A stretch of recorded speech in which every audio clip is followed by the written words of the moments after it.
mchana na usiku. Kazi yake safi, macho yote yakimwangalia huku.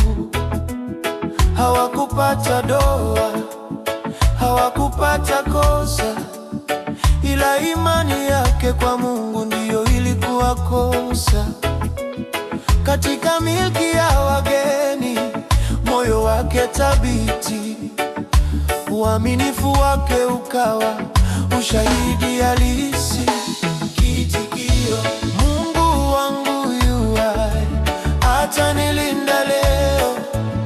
Hata simba wakizomea, sitaogopa kamwe. Nikisimama kweli, kwa maombi nitadumu. Mungu wa Danieli atanisimamia humo. Amri ikatangazwa, maombi yakapigwa marufuku, lakini Danieli hakubadili mwelekeo wa moyo wake huku. Mara 3 kwa siku, magoti chini, kimya, si kwa kelele za dunia, bali kwa sauti ya mbinguni pia. Ni damu ya Roho, haichezwi na upepo. Maombi ni pumzi, ni nguvu ya mwendo. Ubeti wa simba, shimo la simba, giza na hofu mbele, lakini alichagua imani, si hofu ile. Afadhali kufa kweli kuliko kuisaliti.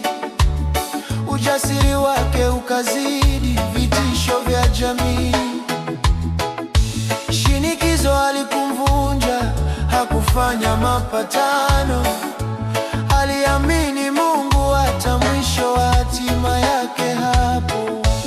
Asubuhi ikachomoza, mfalme akalia kwa sauti.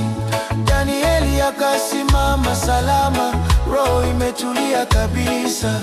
Simba walifungwa vinywa, nguvu ya Mungu ikaonekana. Ufalme mzima ukajua aliye juu ya yote ni nani. Uaminifu wake ukageuka ushuhuda.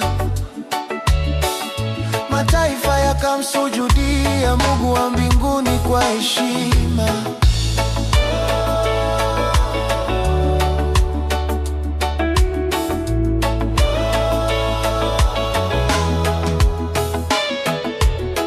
Nikianguka shimoni, nitamtazama Bwana. Siogopi kesho, jina lake ni ngao yangu. Katika moto au giza, nitabaki nimesimama.